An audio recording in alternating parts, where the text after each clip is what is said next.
So, di dalam hati ni, orang kata seronoklah dapat berendam dalam bathtub tu kan. Dan ketikalah baru saja penuhkan air dalam bathtub tu, dan baru saya nak cecahkan kaki dalam bathtub tu tiba-tiba anak mata saya ni terus tertupu dekat satu penjuru dekat atas sinki tu.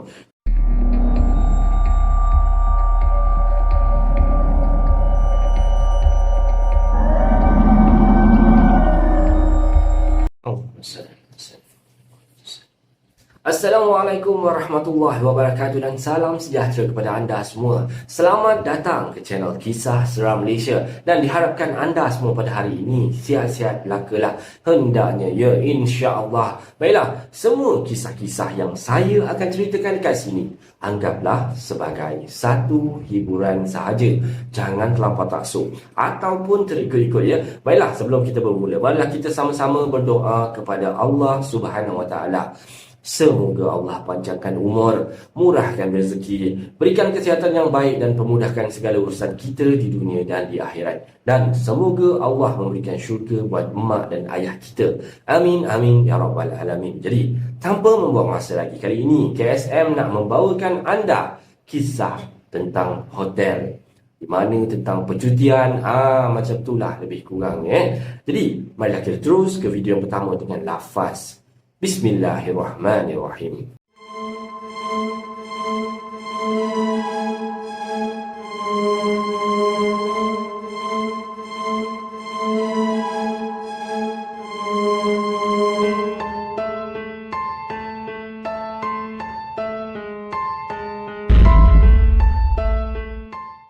Baiklah, untuk kisah yang pertama macam KSM katakan tadi, untuk kisah yang pertama ni, dia sebuah hotel dekat Petaling Jaya sana, kata dia. Baiklah, kita terus dengan cerita dia. Assalamualaikum warahmatullahi wabarakatuh. Nama saya Tehah, kata dia. Ini tentang hotel haunted dekat Petaling Jaya dan saya sendiri dah alami dia. Okey, sebelum tu, maaflah jika cerita ini tidak seram. Sesungguhnya semua makhluk di muka bumi ini adalah ciptaan daripadanya. Okey, ceritanya bermula macam ni lah. Saya ni memang selalu datang ke Subang tau, bertujuan atas business trip dan meeting dengan joint venture saya lah. Dan pada masa hari tu, saya perlu pergi ke Subang last minute. Baru dapat tahu perlu ke Subang ni last minute, berseorangan pula tu. Dan saat tu lah hotel tak booking lagi. Jadinya kemudian saya google lah hotel yang ada dekat dengan Subang Airport ni. Sebab senang lah, orang kata kenapa? Sebab senang lah saya nak return back apa semua kan. Dan saya jumpa ada satu hotel ni tau. Selepas saya landing je dekat Subang tu, dah dekat maghrib tau time tu, dan saya sampai je dekat reception ni, saya pun teruslah check in. Bila dah dapat bilik apa semua, saya excited lah nak pergi masuk. Sebabnya waktu tu dah rasa penat sangat tau, sangat nak baring cepat-cepat atas katil ni lah. Dan sepanjang laluan untuk pergi ke lift ni ada swimming pool dekat bawah ni, memang cantik tau tempat ni. Jadi saya memanglah excited sangat-sangat waktu ni nak masuk dalam bilik. Dah sampai dekat lift ni, saya perasan tau macam ada something tengah perhatikan saya. Tapi waktu tu saya buat tak tahu je lah kan. Sebab cuba nak berfikiran positif lah. Sebab saya perlu duduk dekat sini nak kerja waktu tu. Jadi bila sampai dalam bilik, tiba-tiba je meremang bulu rumah saya waktu tu. Saya buat tak tahu lagi tau. Saya letak lagi, saya nak ambil towel, nak pergi mandi waktu tu. Masuk saja dalam bilik air. Dalam keadaan mood tenang ni, saya dah masuk dalam bilik air nak mandilah. Saya masuk ke dalam bathtub tu lah dan waktu ni lah bagai nak luruh jantung saya tau. Terpacul satu tubuh berdiri dekat pintu macam tu. Dan susuk tubuh ni macam manusia, tapi warna hitam terbakar macam tu tau. Terkejut sangat saya waktu tu kan. Apa yang boleh saya buat hanyalah tutup mata je. Dan bila saya tengok kali kedua je, saya buka je mata balik semula, hilang dah benda tu. Jadinya saya ambil towel dan keluar daripada bilik air ni dalam keadaan yang masih waktu tu masih trauma lagi tau, dengan apa yang saya cuba proses, apa yang baru saya nampak tadi kan. Jadi waktu tu saya cubalah, orang kata nak sedapkan hati, saya cubalah zikir-zikir kan. Dan mungkin orang kata saya cakap dengan diri saya, mungkin itu cuma hanyalah hayalan saya saja. Jadi jam telah pun menunjukkan pukul 11 malam tau. Dan saya ni still masih lagi tak boleh tidur waktu tu. Tergolek ke kiri, pusing ke kanan, pusing ke kiri, pusing ke kanan, masih tak lelap juga mata ni. Dan sebab saya rasa macam ada orang tengah perhatikan saya waktu tu. Jadi saya rasa rimas, rasa restless sangat tau. Dan perasaan ni rasa dia macam rasa masa saya naik lift tadi tau. Tambahan pula dengan apa yang saya tengok tadi. Saya cubalah elapkan mata ni, tapi tak boleh juga tau. Saya bangun daripada katil ni, duduk dekat sofa depan katil ni sambil tengok view dekat depan tu ada tasik kan. Jadi cantik lah sikit kan. Konon-kononnya nak menenangkan hati lah. Sebab waktu tu rasa bosan lah. Saya pun buka lah laptop, menghadap laptop, orang kata siap-siapkan kerja sikit, cuba nak mengalih perhatian saya ni daripada hati saya ni rasa tak sedang, tak tenang tadi kan. Jadi lama jugalah saya mengalih main laptop saya ni sambil buat kerja ni kan. Mata saya ni dah lali dah, dan rasa dah nak tidur dah. Tengok jam, dah pukul 2 pagi waktu tu kan. Bila saya naik semula ke atas katil dan cuba nak pejamkan mata ni, tiba-tiba bunyi orang tengah susun perabot tau, daripada tingkat atas bilik saya lah. Bunyi krek, dia tarik kursi, tarik meja, macam tu lah. Yang peliknya, ini hotel 5 star tau, tapi kenapa boleh pula ada orang susun-susun perabot pada waktu-waktu tengah malam macam ni? Takkanlah housekeeping kot pukul 2 pagi macam ni mengemas kan? Bunyi tu pula makin lama makin kuat, makin lama makin kuat tau. Sebab saya waktu tu dah tak boleh nak tidur langsung tu, sebab dengan gangguan bunyi tu. Jadinya saya bacalah apa-apa yang ayat yang saya tahu waktu tu. Dan bunyi tu lebih kurang dalam 10 minit jugalah bunyi kan. Bunyi orang susun tarik kursi, tarik meja macam tu kan. Dan saya pun ambil phone saya dan teks adik saya waktu tu. Dan ceritalah dekat adik saya ni dengan apa yang saya dengar sekarang ni. Dan masa saya tengah teks adik saya ni, saya mengiring ke sebelah kanan tau. Kemudian bila saya nak mengiring ke sebelah kiri ni, menghadap tandas ada benda susuk tubuh ni, lelaki gelap tau. Mata je nampak warna merah. Dan mata dia ni tak ada mata hitam langsung tau. Dia tak datang dekat tau. Dia cuma macam perhatikan je. Dia macam tengok je saya waktu tu tau. Betul lah apa yang saya rasa masa saya naik lift tadi waktu tu. Allahuakbar kan. Saya ambil selimut ni, kemudian tutup seluruh badan saya. Saya ambil phone saya, teruslah buka alunan zikir-zikir kan.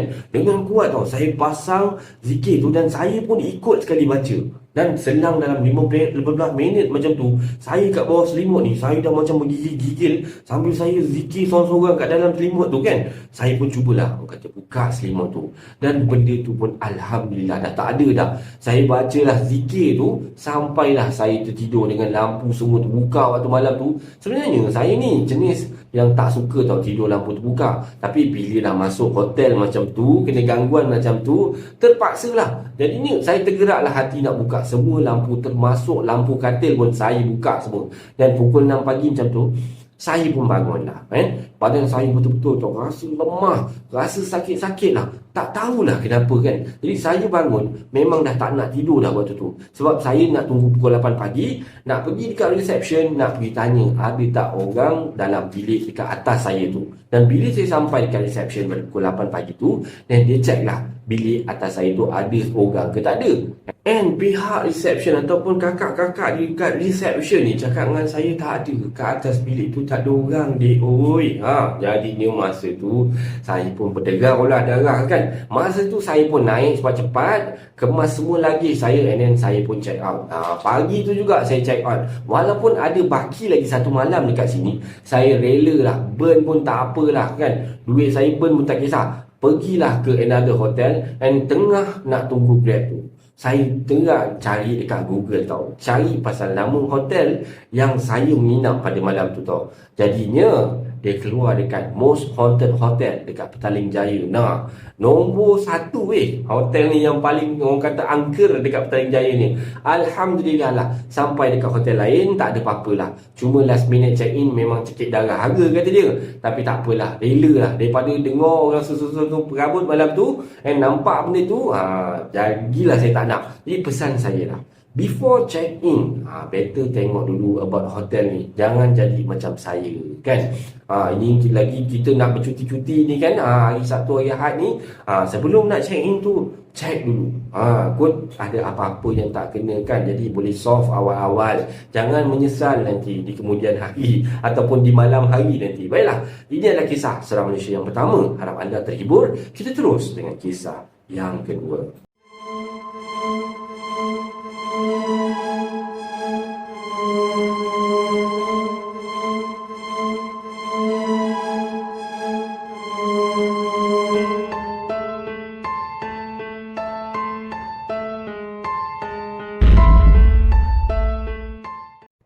Baiklah, okey, macam tadi kisah yang pertama tadi kita ada dekat Petaling Jaya kan. Okey, untuk yang kisah yang kedua ni, kita pergi ke Gua Musang. Gua Musang. Okey, kita terus dengan kisah dia. Kisah dia bermula ketika saya dan keluarga saya ni bercuti dekat Gua Musang tau. Dekat sebuah hotel di Gua Musang. Tak dapatlah nak dinyatakan apa nama hotel tu. Ini semua ialah orang punya bisnes kan. Kita pun tak boleh lah nak ceritakan nama-nama bisnes orang. Okey, kadang-kadang ada juga orang tanya, apa nama bang tempat dia? Saya tak boleh nak beritahu kan, tak baik. Okey lah. Jadi kita terus dengan cerita dia. Kami sekeluarga ni menyewa sebuah bilik tau, dekat tingkat 3 selama 3 hari 2 malam macam tu. Dan pada malam pertama dekat bilik hotel tersebut ni, ibu dan nenek saya ni tengah berehat dekat atas katil lah sambil orang kata relax-relax, cicat-cicat sambil menonton televisyen kan. Manakala kedua adik saya ni sedang bermain bersama-sama lah budak-budak kan, biasalah. Dan saya pula waktu tu nak mandi, terasa teruja benar lah, orang kata ingin mandi di bilik air yang mempunyai bathtub. Oi, jarang jumpa tu kan, dapat tu memang seronok lah berendam kan. So di dalam hati ni orang kata seronok lah dapat berendam dalam bathtub tu kan. Dan ketika lah baru saja penuhkan air dalam bathtub tu, dan baru saya nak cecahkan kaki dalam bathtub tu tiba-tiba anak mata saya ni terus tertumpu dekat satu penjuru dekat atas sinki tu. Kelihatan satu susuk tubuh di atas sinki tu yang sedang memeluk tubuh dan memerhatikan saya. So dengan sepasang biji mata yang merah dan hasrat saya tadi untuk nak bersukaria, nak mandi-mandi tadi, nak berendam dalam bathtub ni, terus punah waktu tu kan. Saya dah orang kata dah menggigil, dah takut tu. Saya teruslah keluar daripada bilik air ni dengan perasaan yang takut dan menggigil waktu tu kan. Dan saya pun tak cerita tau benda tu dengan sesiapa pun. Sebabnya saya takut diorang ni semua risau, diorang semua takut. Jadi macam mana dengan percutian kita orang kan. Alhamdulillah, malam tu saya tidur tanpa sebarang gangguan lah. Jadinya malam tu nyenyak lah tidurnya. Dan keesokan harinya lah, ibu saya ni ingin menukar bilik. Pagi-pagi dia dah keluar pergi reception nak minta tukar bilik kan. Waktu tu saya macam terkejut lah. Dan saya tanya kepada ibu, kenapa bu? Dan ibu saya pun katalah, mereka juga sebenarnya diganggu pada malam semalam. Dan ketika saya keluar untuk membeli makan malam kat bawah tu, kata dia, ibu yang sedang orang kata ibu dan yang lain ni, orang kata tengah menonton televisyen tu kan semalam, tiba-tiba kad kunci yang diletakkan untuk menghidupkan elektrik di bilik tersebut tercabut. Yang peliknya, ia tercabut dan tercampak dekat tengah-tengah hall. Dan yang peliknya lagi, kedudukan kunci tu jauh sangat tau jatuh dia. Dan mulanya orang kata ibu ingatkan waktu tu black out. Jadi untuk mendapatkan cahaya, ibu pun membuka pintu bilik hotel tu. Dan kemudian barulah mereka ternampak yang pelik tadi, yang kad kunci tu berada dekat tengah-tengah hall bilik tu tau. Sungguh pelik. Tapi waktu tu ibu masih abaikan saja dan letakkan semula kad kunci ni kat tempat asal dia tu. Dan adik saya juga mengalami gangguan pada malam tersebut, kata dia. Ketika semua orang tengah tidur lah mereka berdua sedang bermain berdua lah, adik-adik saya. Biasalah budak-budak kan, orang ni dia excited malam, memang susah nak tidurnya. Seronok lah dia orang bermain-main kan, bising-bising kan. Tiba-tiba mereka terlihat lampu bilik air ni terbuka tau. Kemudian dengar bunyi air flush. Seperti ada orang yang tengah menggunakan tandas lah waktu tu. Jadi adik saya ingat ada antara ahli keluarga ni yang menggunakan tandas. Jadinya mereka berdua pun nantikan siapalah yang akan keluar daripada bilik air waktu tu kan. Tiba-tiba pam, lampu bilik air waktu tu terpadam. Dan seakan ada orang yang memadamkan dia. Berlarilah adik saya ni, lompat ke atas katil dan terus memaksa diri untuk tidur. Dan kiranya semua orang diganggu dekat bilik hotel tu lah pada malam tu. Dan itulah kali pertama dan terakhir saya dan sekeluarga saya ni menginap dekat hotel tersebut. Dan sekian, itulah kisah Seram Malaysia yang kedua. Jadinya so korang memang betul-betul lah kan, kalau nak bercuti ni, kalau korang ni dalam perjalanan nak bercuti, cek betul-betul guys, jangan sampai kita terkena. Okey, ini ada kisah yang ketiga pula. So korang stay tune enjoy kisah dia.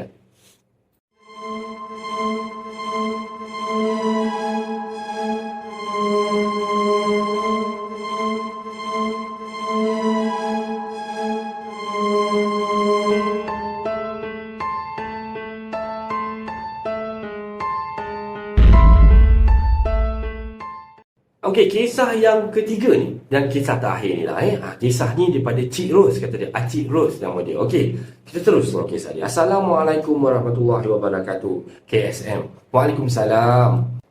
Acik ada cerita tau, cerita seram yang nak dikongsikan. Okey, minggu lepas Acik dengan adik Acik, dengan cucu, dengan bibi keluarga ni bermalam dekat sebuah hotel dekat Puchong. Yang mana anak Acik ni sponsor lah untuk kita orang semua ni berehat-rehat. Bilik nombor 1515 dekat tingkat 15. Oh, kata dia kan. Dan petang tu kita orang dah check in lah. Memang hati waktu tu mula rasa tak sedap hati tau. Dan pada sebelah malam ni waktu tu, kami semualah makan dekat hotel, dekat restoran hotel tu lah Oh, ini memang special ni, VVIP ni kan. Lokasinya dekat tingkat 6, kata dia. Dan waktu makan malam tu semuanya berjalan dengan lancar, Alhamdulillah, tanpa sebarang gangguan pun. Walaupun adalah rasa seram semasa berada dekat dalam lift tu kan. Jadinya, tapi kami pun waktu tu buat tak indah je. Jadi bila dah siap makan semua, kami semua naik semula ke bilik lah. Jadinya bibi dengan adik Acik ni sambil layan handphone ni, sambil melihat pemandangan dekat luar tingkap hotel tu. Lampu-lampu dekat luar bangunan perumahan yang dapat dilihat di jauh ni memang sangat cantik lah pemandangan dia. Waktu tu pula cucu Acik ni ada sibuk main game dekat handphone lah. Dengan Acik ni pula orang kata sibuk nonton TV. Sedang sibuk-sibuk orang kata dengan aktiviti masing-masing ni, tiba-tiba ni Acik terdengar tau bunyi loceng dekat pintu bilik tu, bunyi ting tung macam tu lagaknya Dan Acik pun pergilah ke pintu tu untuk tengok tau siapa pula lah yang datang malam-malam macam ni kan. Sedangkan kita orang ni biasanya kalau datang ataupun tekan bell ni biasanya kita ada order dekat room service ke apa benda kan. Tapi malam tu Acik tak ada order apa-apa pun daripada room service. Jadi bila sampai je dekat pintu tu, Acik pun tanya siapa tu kan. Tapi dekat luar tu tak ada sesiapa pun yang menjawab tau. Jadi Acik terumpung daripada lubang kecil yang tengah-tengah pintu tu kan. Tengok-tengok tak ada sesiapa kat luar tu. Lagilah Acik ni daripada tadi dah rasa tak sedap hati sebenarnya kan. Lagilah bila tengok macam ni atau menjadi macam ni, lagilah rasa tak orang kata tak sedap hati tu bertambah-tambah, kata dia. Kalau room service takkanlah bila ditanya diamkan saja kan. Jadi Acik tak bagi sesiapa buka pintu bilik pada malam tu. Kalau ada bunyi loceng ni, jangan sesiapa buka pun pintu. Acik tegur, Acik pesan pada diorang semua lah. Dan gangguan tu terus stop macam tu je, dekat situ je kan. Dan Acik ingatkan malam tu dah Alhamdulillah lah, dah tak ada apa-apa, orang kata tak ada kena gangguan apa-apa. Sampailah masanya nak tidur ni. Jadi bibi ni tutuplah lampu semua. Orang kata nak tidur dengan selesa kan, biasanya tutup lampu biar gelap semua. Dan tiba-tiba bila tutup lampu ni, Acik terus rasa meremang mulu-mulu tau. Macam ada sesuatu yang tak kena je. Jadi bila dah rasa macam tu, Acik suruhlah bibi ni buka balik semula lampu tu. Tapi tak semualah lampu yang Acik nyalakan, kata dia. Cuma hidupkan lampu bilik air dengan lampu meja tengah je, biar tak terlalu gelap kan. Orang kata biar macam tu, jangan terlalu gelap pun bahaya juga. Jadi sebelum tidur lah, Acik dah baca dah ayat-ayat pendinding dan 3 kul apa semua, hinggalah kami semua tidur dan terlelap malam tu. So dalam pukul 2 lebih lah 2 lebih dekat pukul 3 macam tu jugalah, Acik ni terjaga tau, sebab rasa macam nak buang air kecil. Jadi Acik kejutkan adik Acik ni, suruh dia jaga sekejap kat atas katil tu. Jadi Acik masuk ke dalam bilik air. Waktu Acik masuk dalam bilik air tu, punyalah meremang. Tak tahulah nak gambar macam mana dia punya meremang tu. Tapi Acik waktu tu buat macam tak tahu je lah Lepaskan hajat Acik apa semua. Lepas dah keluar apa semua, Acik bacalah apa yang sepatutnya yang boleh dibaca. Acik zikir sikit-sikit. Dan Acik pun sambunglah tidur balik kan. Dan tiba-tiba Acik dikejutkan oleh adik Acik tau. Suruh Acik bangun, kata dia, dan tanya Acik ngigau ke. Sebabnya waktu Acik tengah tidur tu, ni cerita daripada adik Acik lah, kata dia. Dia kata Acik waktu tu macam mengigau-ngigau, mengacau-ngacau macam tu, bercakap-cakap. Tapi cakapnya tu tak jelas tau. Dan Acik bangun dan tengok jam waktu tu. Dah pukul 4 pagi lah. Dan Acik waktu tu cubalah ingatkan balik mimpi Acik sebelum digerak bangun oleh adik Acik waktu tu. Dalam mimpi tu Acik ni dalam keadaan pakai telekung tau. Macam dia peluk kuat-kuat oleh seorang sambil dia bersuara. Macam suara lelaki Dia kata jangan datang lagi. Ramai-ramai kat sini ganggu dia, kata dia. Dan ketika itu dalam mimpi tu lah, lidah Acik waktu tu jadi glue tau. Acik waktu tu hanya mampu sebut Allah, Allah, Allah, Allah berulang-ulang kali dalam hati, sehinggalah makhluk tu melepaskan acik lah. Waktu tu dalam mimpi yang cerita ni, dan acik nampak bibi acik waktu tu tidur mati, nyenyak sekali, memang tak sedar langsung. Dan nasib baiklah adik acik ni terperasan yang acik waktu tu tengah mengacau-kacau tu dalam tidur. Dan sebab itulah adik acik kejutkan acik. Dan acik pun mengigau macam tu, buatkan dia tu rasa takut tau bila tengok acik mengigau cakap benda dalam bahasa macam tak faham tau. Dan keesokan paginya lah, kami turun bersarapan dan bawalah cucu ni main dekat kolam renang. Tak adalah gangguan lain sebab waktu tu dah siang. Pesanan acik pada anda pendengar KSM semua, kata acik, kalau nak malam di hotel tu, pastikan jangan seorang-seorang ataupun berdua je, biarlah ramai-ramai, supaya kalau berlaku apa-apa, ada orang yang akan tolong kita nanti, supaya tak jadi kisah yang lebih menyeramkan. Jika masuk ke dalam bilik, sudah rasa lain macam tu, keseraman dan orang kata rasa tak sedap hati tu, maka segeralah minta pindah bilik serta-merta. Terima kasih cik, kan, dan mohon maaf kata acik ni, jika cerita yang acik ceritakan ni, kisah benar acik ni tidak seram, kata dia. Jadi jadikanlah ini sebagai satu pesanan untuk berhati-hati bila kita menginap di hotel. Baiklah, ini adalah kisah seram Malaysia yang terakhir untuk malam ni. Harap anda semua terhibur dengan kisah-kisah yang KSM sampaikan pada malam ni. Kan, terima kasih pada sudi mendengar kisah-kisah seram Malaysia pada malam ni sampai habis. Okey, sebarang komen, like dan share daripada anda semua amat-amatlah dihargai. Terima kasih pada yang dah sudi subscribe di channel Kisah Seram Malaysia ni, dan yang masih belum tu, bantulah saya dengan menekan butang subscribe, like dan sharekan video ini kepada kawan-kawan anda. Sokongan daripada anda semua adalah ibarat pembakar semangat buat saya untuk terus berkarya, agar saya terus berusaha untuk membuat banyak video-video yang baik, yang menarik dan berkualiti untuk anda semua tonton, insya-Allah. Jadinya yang baik itu datang daripada Allah Subhanahu Wa Taala, dan yang buruk itu datang daripada kelemahan diri saya sendiri. Saya akhiri kisah seram Malaysia pada kali ini dengan lafaz Assalamualaikum warahmatullahi wabarakatuh.